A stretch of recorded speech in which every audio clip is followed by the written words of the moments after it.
Hello दोस्तों, Dhananjay Sharma officials में आपका स्वागत है। आज हम लोग सॉल्व करने वाले हैं इन्फोसिस में आए हुए कुछ प्रीवियस ईयर के सूडो कोडिंग क्वेश्चंस। और ये सूडो कोडिंग क्वेश्चन का सेट 3 है, सेट 1 एंड सेट 2 मैं ऑलरेडी सॉल्व कर चुका हूं। आप चाहें तो मेरी प्लेलिस्ट को चेकआउट कर सकते हैं और कंटेंट पसंद आए तो चैनल को सब्सक्राइब करिएगा। ये चलिए स्टार्ट करते हैं। तो क्वेश्चन को सॉल्व करने का तरीका क्या होगा, क्वेश्चन आपके सामने आएगा, वीडियो को आप पॉज कर लेंगे, पहले अपने से आंसर निकालने की कोशिश करेंगे और फिर आप मेरे आंसर से मैच करेंगे। अगर मैच करता है तो अगले सीधा जंप कर जाइए नेक्स्ट क्वेश्चन पे, नहीं मैच करता है तो आप समझने की कोशिश करिए कि मैंने कैसे इसको समझाया है। ठीक है, तो आइए देखते हैं। यहाँ पे क्वेश्चन में 3 वेरिएबल्स हैं ए बी सी। अब यहाँ पे देखिए, एक वेरिएबल बी है, एक वेरिएबल ए है, एक वेरिएबल सी है। तो पहले हम ऐसे बनाते हैं, A equal to 5, B is equal to 300, C is equal to 1। ठीक है, अब ये कह रहा है बी बड़ा है क्या है ए से, तो सही बात है भाई, 300 बड़ा है ए से मतलब 5 से, कंडीशन ट्रू है। जब कंडीशन ट्रू है तो ये वाला काम करेगा, बी के अंदर क्या आ जाएगा, ए की वैल्यू आ जाएगी। तो बी के अंदर ए की वैल्यू मतलब ये आ जाएगा आपका 5। ठीक है, लेकिन लेकिन अगर आप इसको ध्यान से देखें तो यहाँ पर फिर एक लूप चल रही जहाँ बी स्टार्ट हो रहा है 0 से, मतलब ये जो भी ऑपरेशन आपने किया इस ऑपरेशन का कोई मतलब नहीं है। बी वापस कहाँ से चालू होगा, 0 से। तो बी की शुरुआती वैल्यू कितनी है, 0। और यहाँ पर ए की वैल्यू कितनी है, ए की वैल्यू है 5, तो ये हम लोग 5 रख देते हैं। तो ये अंदर आएगा तो ए प्लस 1 हो गया। जब बी 0 है तो ए प्लस 1 मतलब 5 1 6 हो गया। फिर यहाँ पे आपने ये 1 हुआ तो ये पिछली वैल्यू 6 प्लस 1 7 हो गया। फिर 2 हुआ तो ये 7 प्लस 1 8 हो गया। फिर ये 3 हुआ तो 8 प्लस 1 ये 9 हो गया। फिर ये 4 हुआ तो 9 प्लस 1 10 हो गया। ठीक है, फिर ये 5 हुआ तो 10 प्लस 1 11 हो गया। ये 6 हुआ तो लूप हो गई हमारी फेल, क्योंकि 5 तक ही चलना था। अब जब लूप फेल हो गई तो ये कह रहा है इसमें कितना स्टोर है, 11 स्टोर है। तो ये कह रहा है ए प्लस सी, तो सी की वैल्यू कितनी है 1। तो 11 प्लस 1 12, तो सही आंसर क्या है 12। ठीक है, चलिए बढ़ते हैं अगले क्वेश्चन की तरफ। अगला क्वेश्चन क्या कहता है, अगला क्वेश्चन कहता है कि यहाँ पर आप देख सकते हैं कि यहाँ पर भी हम ए है हमारे पास 2, बी है हमारे पास 5, ठीक है, और सी है हमारे पास 2। ये भी एक कंडीशनल क्वेश्चन है। तो और लगा हुआ, और का मतलब कोई भी एक कंडीशन ट्रू होगी तो रिजल्ट ट्रू होगा। तो पहली कंडीशन चेक करते हैं, बी बड़ा है 2 से, तो बी का मतलब क्या है 5, तो 5 बड़ा है 2 से, ये बात सही है। जब एक कंडीशन अगर ट्रू हो गई तो बाकी को तो चेक करने की जरूरत ही नहीं। और में सबसे स्मार्ट बात यह होती है कि एक कंडीशन ट्रू तो बाकी को चेक करने की जरूरत ही नहीं है। तो अगर कंडीशन ट्रू है तो बी इक्वल टू है, तो बी की वैल्यू जो भी है वो ए की वैल्यू हो जाती है। ए की वैल्यू कितनी थी 2, तो बी की वैल्यू कितनी हो गई 2 हो गई।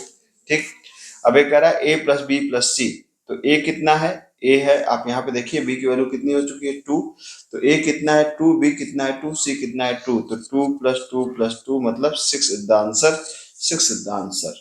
ठीक है, आगे बढ़ते हैं। यहाँ पर देखिए ये क्वेश्चन यहाँ पर क्या है कि ये कह रहा है कि आपके पास क्या है, ए बी सी, बी 4 है, ए 2 है, सी 2 है। ठीक है, यहाँ भी हम इसको लिख लेते हैं, ए कितना है 2 है, बी कितना है 4 है, और सी कितना है 2 है। ठीक है, तो ये कह रहा है यहाँ पर देखिए कि यहाँ पर लेफ्ट शिफ्ट और राइट शिफ्ट ऑपरेटर्स काम कर रहे हैं। यहाँ पे एंड की खास बातें है कि एंड की खास बातें है कि जब सारी कंडीशन ट्रू होती है तभी सभी, मतलब ये भी ट्रू होनी चाहिए, ये भी ट्रू होनी चाहिए, ये भी ट्रू होनी चाहिए, तभी रिजल्ट आपको ट्रू मिलेगा। ठीक है, तो अब ये कह रहा है कि बी राइट शिफ्ट ए, तो बी का मतलब क्या है 4, तो 4 का मतलब क्या, आप बाइनरी सीरीज याद रखेंगे 1 2 4। ठीक है, तो 1 0 0 ये बाइनरी हुआ। और कह रहा है 2 बिट शिफ्ट कर दो, तो जब 2 बिट शिफ्ट करेगा तो ये 2 बिट को इधर और इधर ले जाएगा तो बचेगा कितना 1। ठीक है, तो 1 बचेगा, तो 1 का मतलब यहाँ पे 1 है, तो यहाँ पे 1 है। ये लेफ्ट शिफ्ट है, तो लेफ्ट शिफ्ट में क्या होता है कि लेफ्ट शिफ्ट में इधर की तरफ शिफ्ट होता है। जैसे राइट शिफ्ट में जैसे 1 0 0 था तो ये इधर की तरफ शिफ्ट हो रहा था। लेफ्ट शिफ्ट का मतलब कि अगर मान लीजिए 2 है मतलब 1 0 है तो ये इधर की तरफ शिफ्ट होगा। तो जब भी इधर की तरफ शिफ्ट होगा तो वैल्यू बढ़ेगी ही बढ़ेगी। ठीक है, एक सिंपल सी बात है। और जब भी इधर की तरफ शिफ्ट होगा तो वैल्यू घटेगी ही घटेगी। तो जब वैल्यू बढ़ेगी मतलब कोई वैलिड वैल्यू होगी, तो इसको हमको चेक करने की जरूरत ही नहीं है टेक्निकली। तो इसका मतलब कि ये भी 1 है, मतलब यहाँ 1 मिला तो कंडीशन ट्रू, यहाँ भी कोई पॉजिटिव वैल्यू मिलेगी मतलब कंडीशन ट्रू, यहाँ भी कोई पॉजिटिव वैल्यू मिलती है वो कंडीशन ट्रू।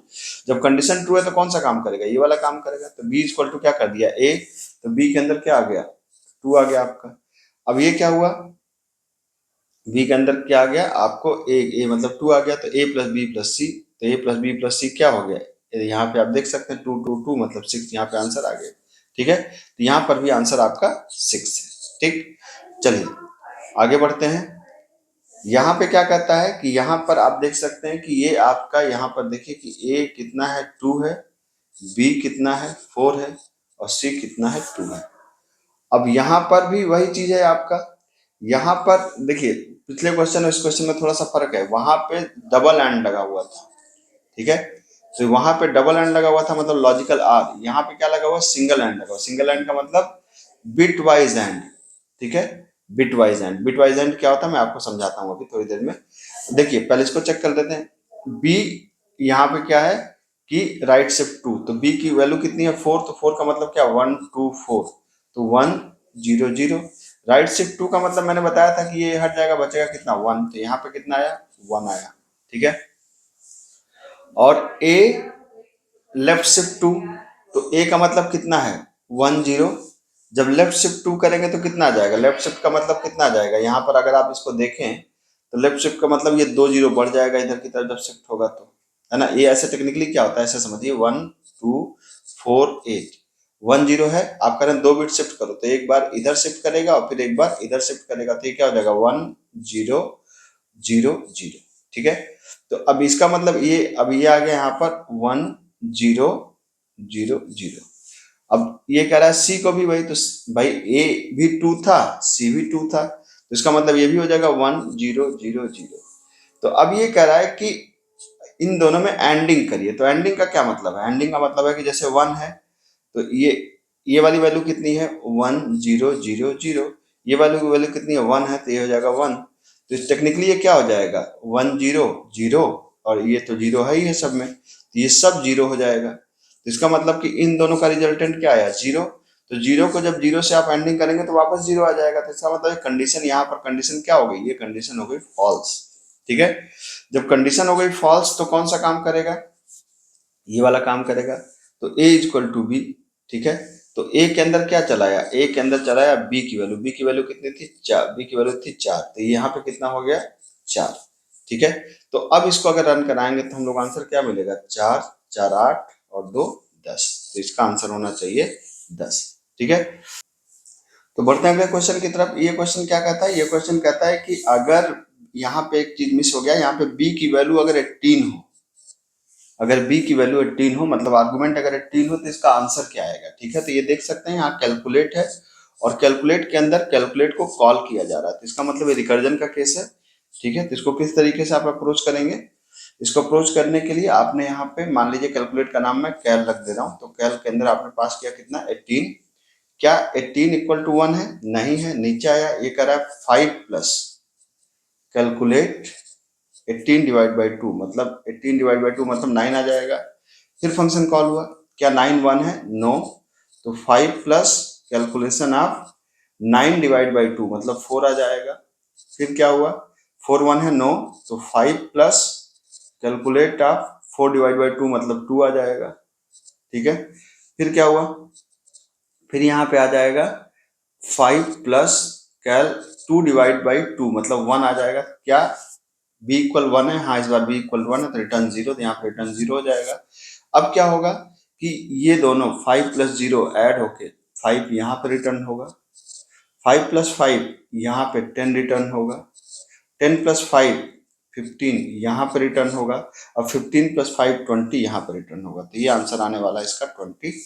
ठीक है, तो ये थे आज के 5 क्वेश्चन। मेरे ख्याल से आपको जानकारी पसंद आई होगी, जानकारी पसंद आई होगी चैनल को सब्सक्राइब करिए। मिलता हूँ, थैंक यू सो मच।